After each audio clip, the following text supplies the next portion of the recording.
sampai suatu hal di luar nalar terjadi padanya.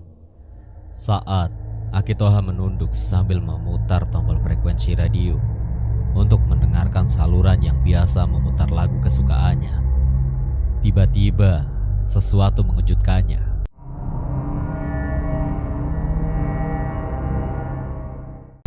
Brak, brak, brak. Kaca mobil samping supir digebrak oleh seseorang yang sekujur tubuhnya dipenuhi darah. Akitoha spontan menoleh dan kaget bukan kepala. Dia berteriak serta bertakbir dan sambil berusaha menyalakan mesin mobil. Mobil tak dapat menyala, Akitoha panik. Ia terus membaca setiap ayat Al-Quran yang dia hafal tanpa menggubris sosok tersebut dan tetap berusaha menyalakan mobil. "Pak, tolong saya masih hidup. Tolong saya, Pak," teriak sosok itu yang ternyata seorang gadis remaja. Dia berusaha menggebrak kaca mobil dengan tangan kanannya sambil tangan kirinya menahan darah yang terus mengalir deras dari lehernya.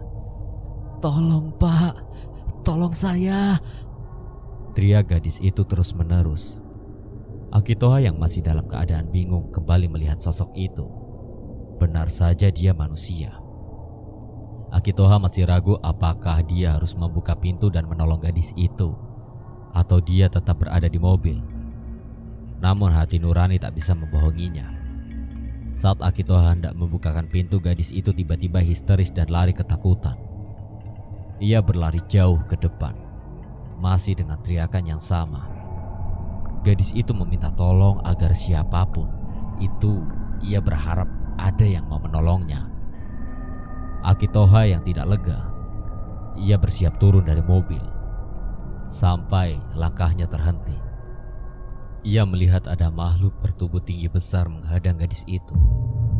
Makhluk berbulu hitam legam dengan tanduk dan gigi taring yang siap menerkam siapapun di hadapannya dengan lahap, menghisap darah gadis itu seakan itu adalah makanan kesukaannya. Akitoha yang masih tidak dapat mencerna apa yang telah ia saksikan langsung dikagetkan dengan pintu belakang yang terbuka. "Dasar merepotkan." Mbak Putri masuk ke dalam mobil sambil mengusap tangannya yang dipenuhi darah. Akitoha diam. Dia tak mampu mengeluarkan sepatah kata pun. "Kenapa diam? Ayo jalan!" Mbak Putri membentak Akitoha seraya berkata, "Toha, saya tahu kamu lihat semuanya. Saya minta apapun itu, simpan ceritamu sampai liang lahat." Akitoha mengangguk. Dia tak mengerti apa yang baru saja terjadi. Namun yang pasti, ia tak bisa simpan cerita itu sendiri. Hingga ia ceritakan semuanya kepada sang kakak. Dari awal, Neira sudah bisa mencium gelagat yang mencurigakan pada yayasan itu dan meminta Akitoha untuk segera berhenti bekerja. Namun saat itu Akitoha menolak karena ia takut akan terjadi hal-hal yang tak diinginkan pada mereka berdua. Terlebih rumah kakaknya itu tepat di belakang gedung yayasan. Setelah kejadian itu, Akitoha tidak lagi ditugaskan untuk mengantar jemput Mbak Putri. Kini ia dialih tugas sebagai sopir logistik. Setiap hari mengantar dan menjemput barang untuk keperluan yayasan termasuk bahan pokok dan yang lainnya. "Aki, saya boleh ikut ke pasar?" sapa seorang gadis yang keluar dari yayasan ketika ia melihat Akitoha bersiap untuk berangkat. "Mau beli apa, Neng? Biar saya yang belikan saja." Akitoha paham betul jika setiap calon TKI dilarang untuk pergi keluar yayasan selama masa pelatihan. Gadis itu tertunduk lesu. "Ya sudah, boleh naik sini." Akhirnya Akitoha mengizinkan gadis itu untuk ikut ke dalam mobil baknya. Di perjalanan gadis itu begitu sumringah bahagia seakan semua beban hidupnya menghilang. "Mau beli apa sih, Neng? Kok bisa seneng gitu?" Sebenarnya saya gak mau beli apa-apa, Ki. Saya mau ikut ke pasar karena di samping pasar itu tempat tinggal saya dan adik saya. Sudah lama saya gak ketemu dia.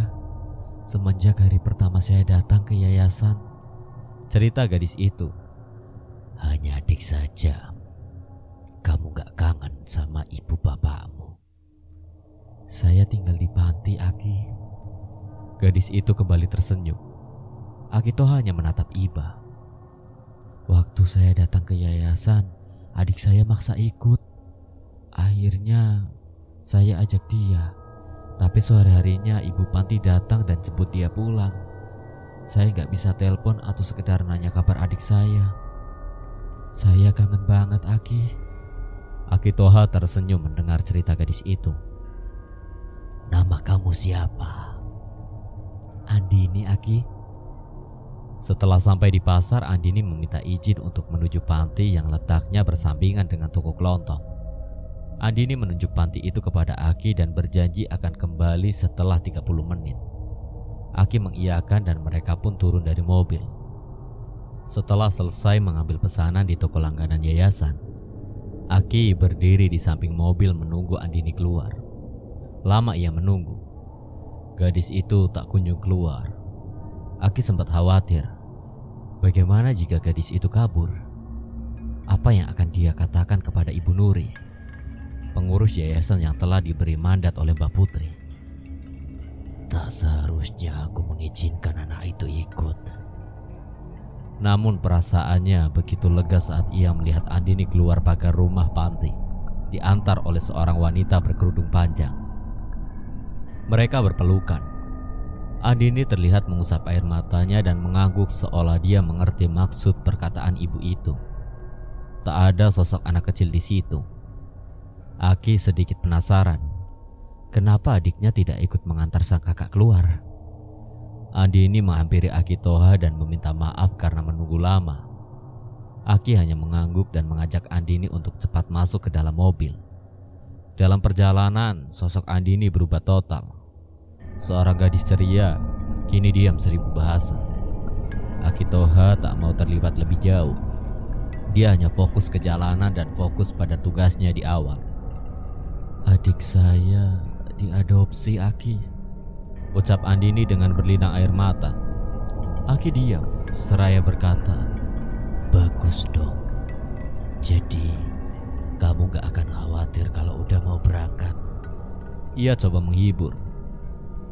Saya senang, tapi saya juga merasa bersalah. Baru beberapa minggu saya tinggal. Aini sudah ada yang mau mengadopsi.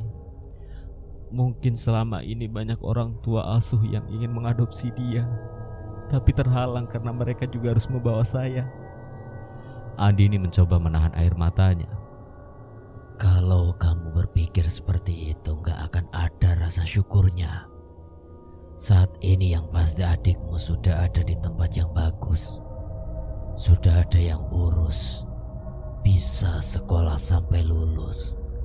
Nah, sekarang tinggal kamu yang berusaha buat masa depanmu. Andini menatap Akitoha, dia tersenyum. Terima kasih, Aki. Suasana hati Andini kembali ceria.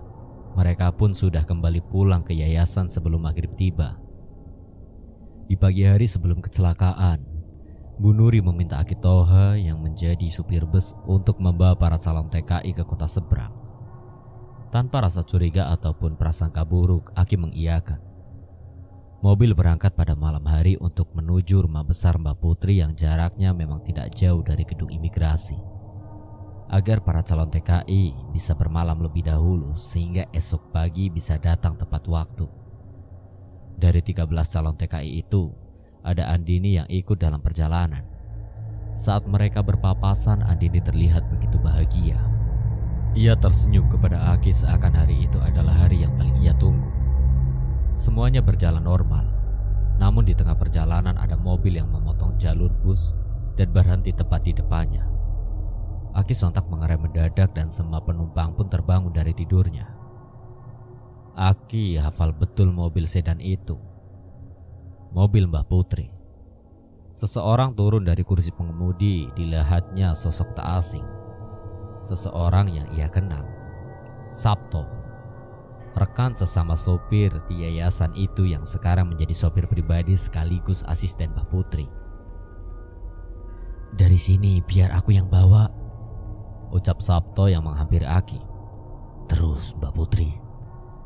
Ya kamu yang bawa. Ayo cepetan turun, sudah gak ada waktu. Dan nanti kau ikutin bus ini di belakang ya. Aki menuruti permintaan Sabto tanpa bertanya lebih lanjut. Namun Aki sedikit takut, karena semenjak kejadian itu, ini kali pertama dia bertemu lagi dengan Mbak Putri. Selamat malam, Mbak. Aki langsung masuk ke dalam mobil dan duduk di kursi pengemudi. Mbak Putri tidak menjawab apapun, dia hanya diam. Bus melaju dengan kecepatan yang lumayan tinggi. Begitu pula mobil sedan yang dikemudikan Aki. Di perempatan lampu merah, bus yang seharusnya lurus menuju rumah Mbak Putri tiba-tiba berbelok ke arah kiri yang membuat Aki bingung. Apa Sabto salah jalan? Bisik Aki pelan pada dirinya sendiri. Sudah, ikuti saja, bentak Mbak dari kursi belakang yang langsung dituruti Aki. Bus melaju semakin jauh meninggalkan kota. Malam semakin gelap. Bus perlahan masuk area hutan yang sangat terpelosok. Hutan yang begitu jauh dari pemukiman warga. Dan hutan yang senantiasa menyimpan berjuta misteri di dalamnya. Aki menyadari sesuatu. Itu adalah hutan tempat di mana Aki menyaksikan kejadian yang tidak akan pernah ia lupakan seumur hidupnya.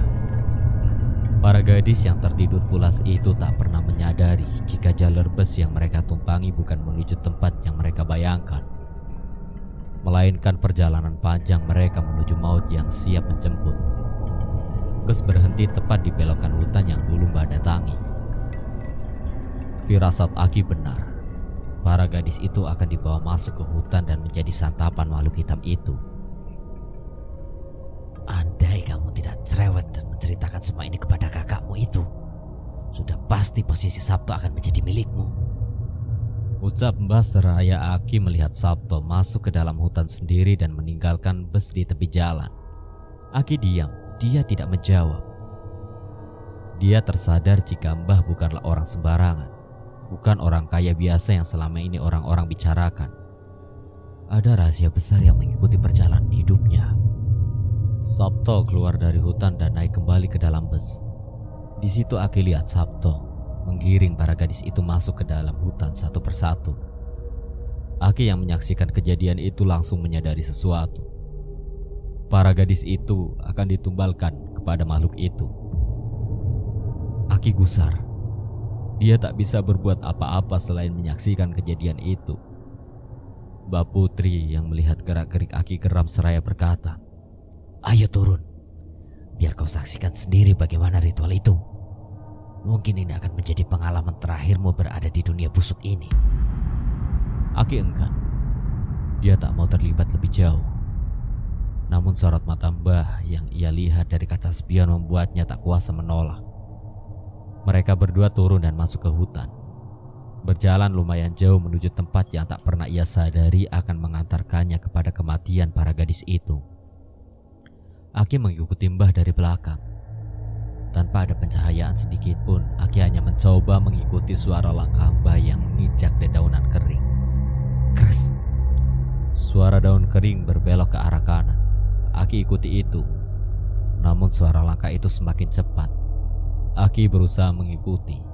Semakin cepat, semakin cepat, dan semakin cepat, hingga tak ada suara langkah yang terdengar lagi. Aki tersesat. Dalam langkahnya dia terus berdoa, mohon perlindungan yang maha kuasa. Namun apa daya, ketakutan itu terus menyelimuti. Pundak Aki ditepuk dari belakang dengan sangat keras. Astagfirullah, siapa itu? Aki kembali berjalan. Semakin ia berjalan masuk ke dalam hutan, semakin kuat gangguan itu datang. Kini kakinya ditarik hingga ia terjatuh. Aki terbangun. Aki kembali berjalan sambil terus berdoa. Hutan seakan melarang Aki untuk masuk jauh lebih dalam lagi.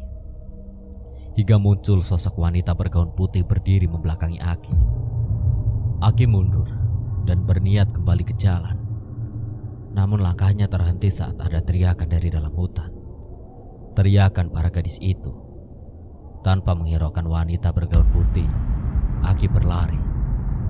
Wanita itu tertawa melengking membuat telinga Aki sakit. Dan saat Aki spontan menoleh, dilihatnya seorang gadis berlumuran darah dengan leher yang hampir putus, tertawa melihat Aki.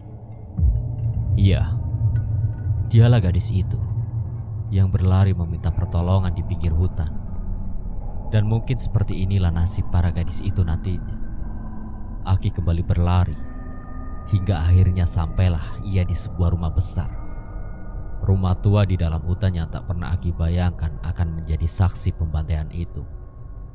Rumah itu adalah satu-satunya bangunan yang ada di sepanjang hutan ini. Besar, kokoh, dan gelap. Di situ Aki lihat tak ada listrik. Hanya lampu minyak dan petromak yang menerangi seisi rumah itu. Aki berjalan perlahan dan sampailah ia di pintu belakang rumah itu. Angin berhembus kencang. Namun Aki tetap teguh. Dilihatnya jendela kaca samping rumah. Dan disitulah ia lihat Mbah Putri dan Sabto beserta para rombongan gadis itu sedang menyantap makan malam. Makan malam itu berlangsung sunyi, tak ada obrolan yang berarti. Hingga perlahan, satu persatu gadis itu ambruk. Mereka tertidur tepat di atas meja makan. Aki berpikir lama. Mungkin teriakan yang ia dengar tadi bukan berasal dari para gadis itu, melainkan teriakan dari gadis-gadis yang sebelumnya telah menjadi korban dari kebengisan Mbah Putri. Aki kembali melihat ke dalam rumah. Dan betapa kagetnya saat ia lihat mata Mbah Putri mengarah ke jendela. Mata mereka bertemu. Aki spontan menunduk. Hingga ia dengar Mbah Putri tertawa dengan sangat keras. Aki kembali berdiri. Dia tak mau kalah dengan rasa takutnya. Mbah Putri masih memandang arah jendela. Ia lihat Aki sambil tersenyum simpul seakan mengisyaratkan. Ini belum seberapa. Sabto mendudukkan gadis itu satu persatu kembali ke posisi semula. Sampai beberapa menit kemudian muncul sosok makhluk hitam keluar dari arah pintu belakang. Sosok itu yang membuat Aki tak bisa tidur untuk waktu yang sangat lama. Dengan kukunya yang panjang dia sobek leher satu persatu gadis itu. Dia hisap darahnya tanpa tersisa. Dia gerogoti isi kepala hingga tak wajahnya pun dihancurkan. Aki yang menyaksikan itu tak bisa menahan mual dan ngeri. Langkahnya kaku. Ingin rasanya ia menghilang dari tempat itu atau setidaknya berlari sekencang-kencangnya. Namun Aki tak mampu. Ia seperti dikutuk untuk merasakan dan menjadi saksi kebiadaban makhluk sebangsanya. Manusia. Satu persatu gadis itu meregang nyawa. Hingga akhirnya gadis terakhir, iya, Andini. Gadis ramah yang Aki kenal. Kini dalam hitungan detik nyawanya pun akan melayang. Makhluk itu terdiam. Dia lihat wajah Andini dengan seksama. Dibelainya pipi Andini dengan kukunya yang panjang. Dan sesekali ia lihat wajah Mbak Putri. Entah apa yang mereka bicarakan. Namun terlihat Andini mulai tersadar dari tidurnya. Ia melihat sekelilingnya dipenuhi darah dan mayat teman-temannya dalam keadaan yang mengerikan. Andini berteriak sekencang-kencangnya yang membuat Pak Sabto segera menahannya untuk kabur. Mbah berdiri, ia langsung memukul Andini hingga pingsan. Aki tak bisa berbuat apa-apa. Ia hanya berdiri terpaku sampai akhirnya tangannya ditarik oleh Sabto yang baru keluar dari dalam rumah. Sudah, sampai sini saja kamu tahu. Sabto menarik tangan Aki dan menyeretnya pergi dari situ. Ada apa ini toh? Apa yang sebenarnya terjadi? Kenapa kamu bisa ikut-ikutan seperti itu? Aki terus mencecar berbagai pertanyaan yang selama ini ia tahan kepada Sabto. Aku gak punya pilihan lain. Aku terpaksa. Anakku sakit dan butuh biaya banyak. Mbah Putri menawarkan aku posisi di mana aku bisa mendapatkan uang banyak yang cukup untuk hidup keluargaku. Sabto menahan air mata sambil tetap membawa Aki pergi jauh meninggalkan rumah itu. Lalu makhluk itu, dia iblis peliharaan Mbah. Bukan, itu suami Mbah Putri. Langkah Aki terhenti. Sabto yang sedari menarik tangan Aki juga ikut berhenti. Mereka dulu orang biasa sama seperti kita. Namun karena hasutan iblis mereka bersekutu untuk mendapatkan harta yang sekarang ini mereka miliki. dengan bayaran yang sangat mahal, 100 nyawa perawan. Yayasan itu hanya kedok saja. Simbah telah melakukan hal itu sejak lama. Saat itu, tengah waktu yang diberikan kepada mereka habis, membuat suami Simbah berubah menggantikan iblis itu. Dan jika dalam purnama ke-10 nanti kesepakatan 100 nyawa itu belum terpenuhi juga, maka giliran Simbah yang akan berubah menyerupai suaminya. Kapan purnama ke-10 itu? Malam ini. Lalu, apa yang terjadi barusan? Sepertinya suami Simbah tertarik pada gadis itu. Dia menginginkan gadis itu untuk menemaninya di hutan ini, yang tentu saja ditolak keras oleh Simbah. Dia adalah gadis ke-100. Lanjut Sabto. Aki terdiam. Ia tak tahu harus merespon seperti apa setelah mendengar cerita yang mengerikan itu. Suara teriakan terdengar begitu keras berasal dari rumah itu. Bukan suara Andini, melainkan suara Mbak Putri. Kamu cepat pergi dari sini, sembunyi sebisamu, dan jangan pernah muncul lagi di hadapan Simbah. Sabto melepas pegangannya dan berlari kembali ke rumah besar itu. Aki yang terus mendengar teriakan itu berlari keluar hutan. Dia ingin cepat pergi dari tempat yang ia rasakan seperti neraka. Dan cerita Aki Toha berakhir sampai di sini. Yusuf dan Laila masih tidak percaya dengan apa yang mereka dengar. Lalu, bagaimana nasib yayasan ini setelahnya? Laila bertanya kepada Naira penasaran. Ya, seperti yang kita tahu. Gosip dari mulut ke mulut tersebar begitu cepat. Banyak calon TKI yang kabur setelah mengetahui nasib mereka akan seperti apa. Dan banyak pula para orang tua dan kerabat menjemput mereka dari penampungan.